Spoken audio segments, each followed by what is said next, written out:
Hello and welcome back to episode 66 of Unknown to World Known. Why have I started here?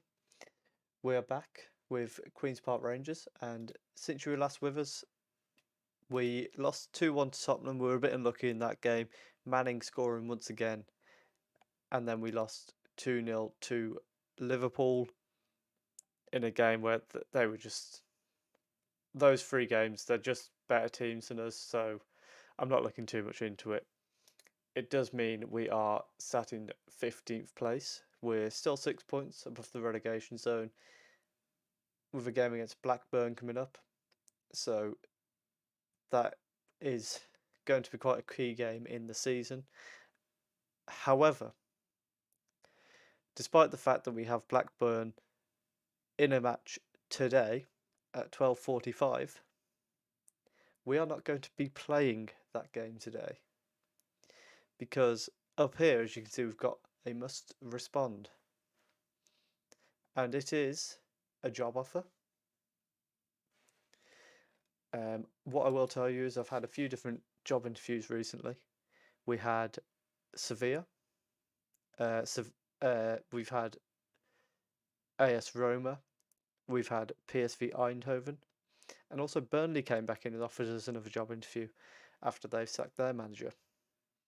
I've taken one of those jobs, so comment down below now which one of those four do you think it is? Sevilla, Roma, PSV, or Burnley? Let me know what you think and be honest in the comments. You got 5 seconds. We are now signing for AS Roma. So we're going to be moving over to Italy to take over them. We'll be replacing Jose Bordalás. They were actually 18th very, very recently. When I applied for the job, they were 18th. If we have a look here. And then since they sacked their manager there, they won, drew, and won. So by the time we're actually joining them, they've already climbed up into 12th place. So they've already started to turn their season around the moment their manager's gone. And now we have a new manager. £20 million transfer budget, 2.6 wage budget. Bear in mind that here we had 24 million transfer budget and 600, well, nearly 700,000 on the wage budget. So massive increase there. So let's go and see if we can increase this to 30,000. No, 27, 26. There we go.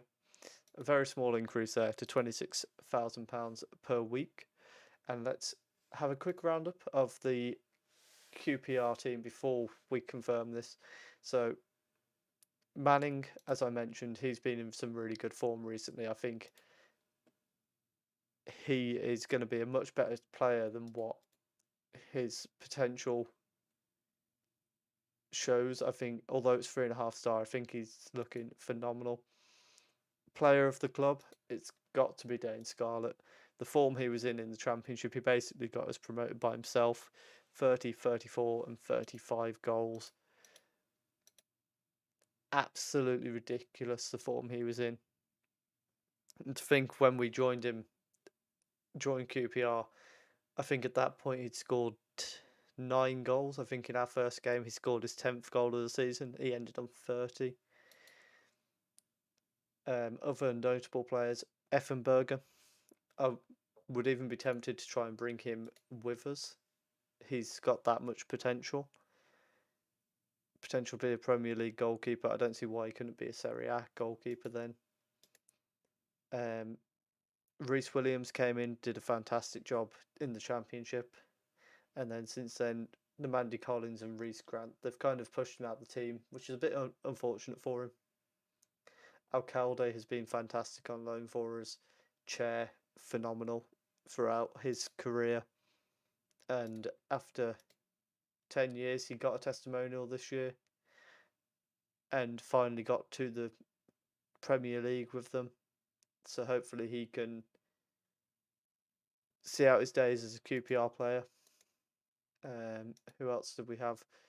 Luke Rue, I think, is going to be a phenomenal player. Another one we may look to bring with us, potentially. Depends what we're walking into at the Roma team, of course. Shortire was fantastic on loan for us. Mensah, I think, is a really underrated player. I think I underrated him as well. But I think he was a phenomenal player when you actually... Great utility player. He wasn't fantastic at anything, but he would come in and do a job for you, absolutely. And overall, milestones at QPR. Yeah, we joined at the start of 2026. We had a phenomenal run with them. We got to the 5th round of the FA Cup the first time. Carabao Cup we never did so well in. Then we got to the quarter-final of the FA Cup and finished 5th in the Championship. And then the following year, after getting knocked out in the playoff finals, we went all the way to the 5th round again. Manchester United knocked us out, but we did win the Sky Bet Championship. And again, Carabao Cup was what was letting us down, and we were about to start our FA Cup run for 2029, but that is coming to an end earlier than planned. Hopefully they can continue my runs deep into the competition and try and challenge one of the big boys for the FA Cup even. And hopefully they can take what we've built here and find a way to stay in the Premier League. On that note, very quickly, Lincoln are really struggling in League One this year. After a couple of good seasons in League One, they are now looking already gone, to be honest, after 26 games. So it's time for us to head over to Roma. Okay, so we're back. AS Roma hire Page. In a move which will surely spark plenty of heated debate, Page has left QPR to join Roma. Questions will be asked as to why Page made the decision to change jobs, but he will face pressure to bring immediate success to Olympico, given his former employers and previous standing. Zvonimir Soldo was considered to be favourite for the job, particularly after he was spotted attending an interview with the club, but they ultimately preferred a different candidate. QPR will be paid £4.3 million in compensation for Page. That's following our decision to sign a new contract in the summer. Did get them a bit more money than they would have otherwise. We have also had a few players, a few coaches and staff members leave, including Huntelaar, Trotter, and none of the others really seem to be former players that I have heard of. Page, an EFL Championship winner with QPR, brings a wealth of experience, earned himself a reputation for signing players under the age of 23, and appears to be a great fit for the club's current vision at the Olympico. Lifted the Sky Bet Championship with QPR in April and will now be afforded the chance to enhance his reputation by bringing success to his new club. So, bit of history about the club. We've got an introductory welcome pack, as you do everywhere you go. So they are a higher reputation. I think I'm a 3-star reputation. So it is to them, it's probably taking a chance on someone. Very nice to see the training facilities and youth recruitment is really good. Last season they qualified for the Europa League. I think they're still in that. I'm not sure. Not much else to read there. So let's go through to the next page. So this is our first team. Jota, Eze, Bernardo, Hannibal. A few players that I recognise in there. Top scorer, we've got a hot prospect in Munoz, who's not in the first team yet.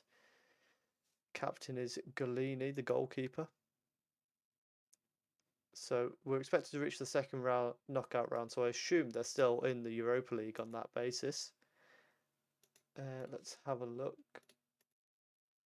So yes, qualified top of the Europa League group with Athletic Bilbao, Sporting, and Sparta. That's quite a tough group for a Europa League draw. And we've got Napoli in the quarterfinal of the Coppa Italia. Let's have a little look around the club here. So we've got not a great youth intake this year from the looks of it, but compared to what we had at I've almost no, there's not enough of an increase to risk it. Let's go and have a look at what tactics we can play. I'm thinking we'll go for some sort of tiki-taka maybe. They recommend the 4-3-3. Okay, let's have a look at the team report for a 4-3-3. Does look like they're quite suited for it. We probably need somebody who can play holding midfield. I think there's a bit of lack of squad depth here, I would say. Might be the main problem. We definitely need somebody else who can play there because our best centre back is also our best defensive midfielder. We definitely want to improve that. And we've got £22 million to do so. However, more important than that, we have a game against Brescia in 5 days. So what we'll do is we'll come back for that first game against Brescia and see how we get on in our first game in charge of Roma. Okay, so we're back now for our first game in charge of Roma.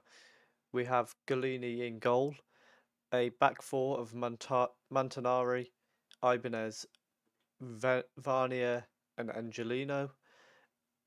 In midfield, we've got Faticanti and Hannibal, Bernardo, Victoriano and Jota behind, and Eze behind the striker, with Jota up front for this game.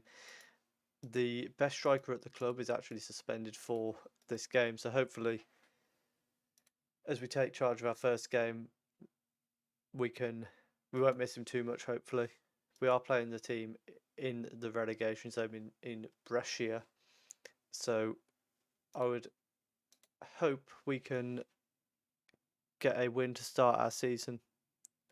Start our career with them. Victoriano is rumoured to be leaving the club. We're going to be doing our best to try and keep him. He's mainly a right winger. He looks very tall for a winger, I will say. So he has agreed that we will only sell him if we get a bid. I think it's of £40 million. So hopefully he's valued at 25 million. Hopefully no bids come in for more than that throughout January in particular, as we play this very nicely down the left-hand side. We're playing quite patient football here. Montanari finds Victoriano, who tries to square it. Eze passes it into an empty net near enough as the ball breaks for him quite kindly from the deflection.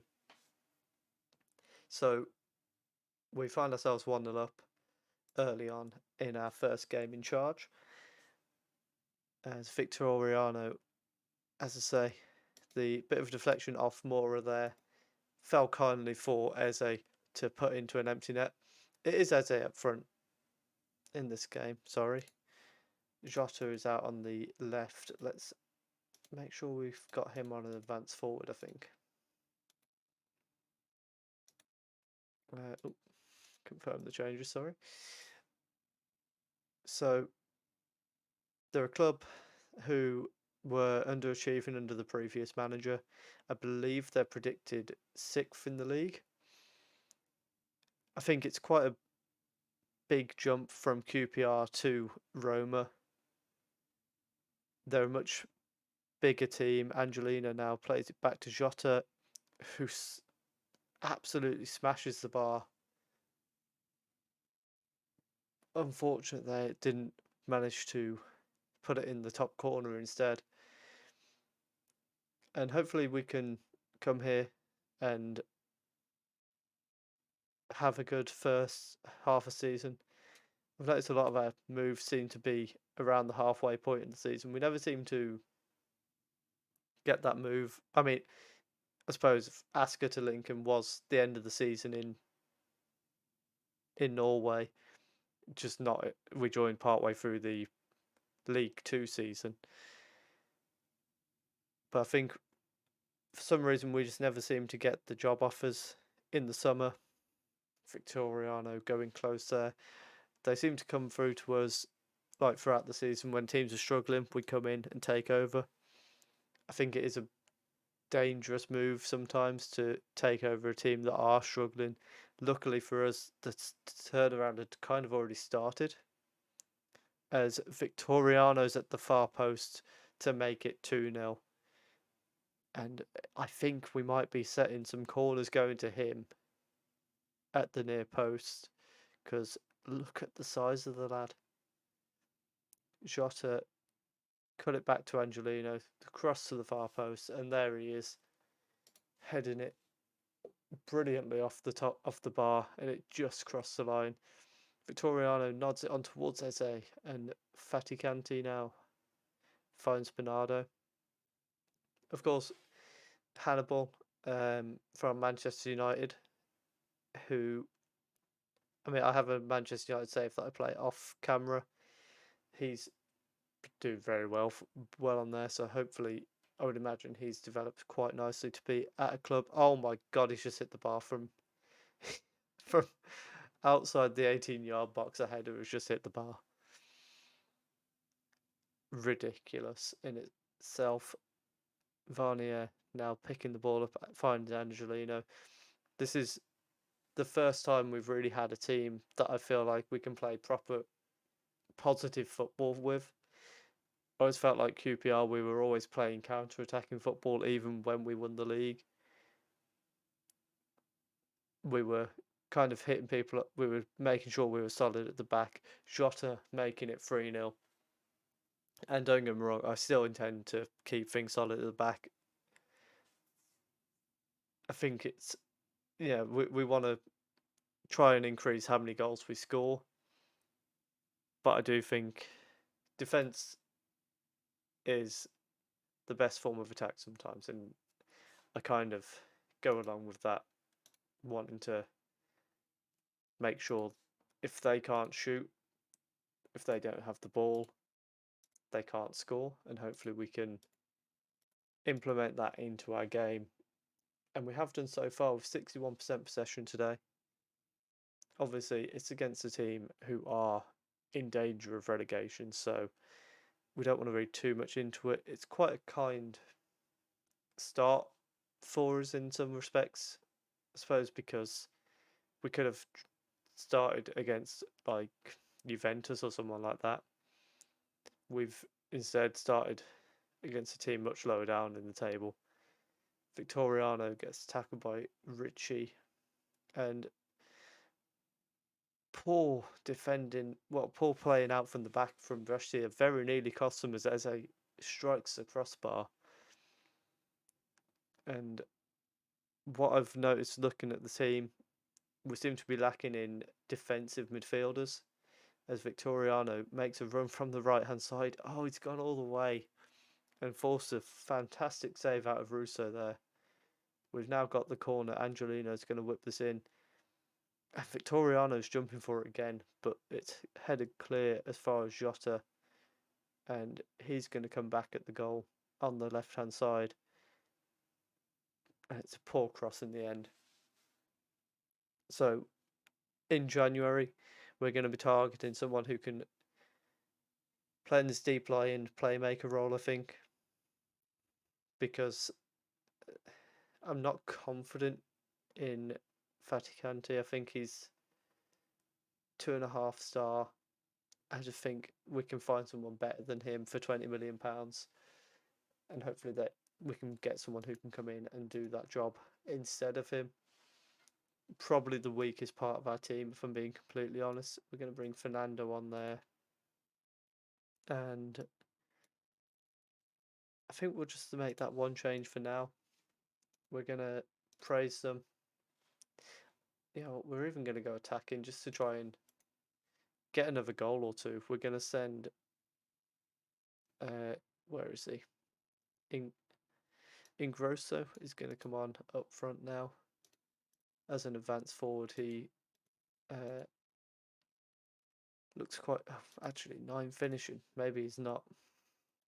Maybe he's not. We'll bring... No, 11 finishing. What about Zanoni? None of them are really any good. Let's go back to Eze and we'll bring Lovato on at the back. So, as I say, I think that's going to be a change we look to make. We're going to bring Maitland-Niles on at right back for the last few minutes, complete win back. Maybe that's where Maitland-Niles can come into the team as a more attacking option at right back, because the other guy, I haven't learned the names yet, but he's more of a defensive fullback. So I'm thinking if Maitland-Niles can come in, be a complete win back, that'll help us going forward, especially with Victoriano liking to cut inside a lot. A fantastic win to start us off there in our new role. And what we'll look to do now is come back probably after the transfer window. We stay 12th, but we're catching up to Sassuolo, who dropped points today. And to be fair, 7 points away from that 6th place. We can certainly look to push that as much as we can and see if we can find our way into the top 6. I don't know how likely it is, but we are going to give it our all. So we will come back for... That works out quite nicely. We'll come back for Juventus and Vicenza in the next round. We don't know who we're playing in the Europa League knockout round yet. Can we find out? Not at all yet. So we'll come back for that Juventus game in the next episode and do a roundup of any transfer movement we managed to make. And I will leave you with the fact that Victoriano is a 6'5" winger. A 6'5" winger. And we are going to be putting all the corners on his head. And hopefully, with improvements, we can maybe even get him to stay at the club. He wants to be in the Champions League, so hopefully we can try and do that for him in the next season or two, if we can try and keep a hold of him throughout January in particular. If you have enjoyed that, please do leave a like, comment what you think of the new club. Let me know if you can think of a better way to do this, because I like to have the club's name. Quite difficult to do that with AS Roma. In fact, Lincoln, I had Lincoln City League 2, so maybe we can change it to AS Roma Serie A. Or I might keep it as Italy. I quite like that. Subscribe if you are enjoying the series as well. And thank you very much for watching.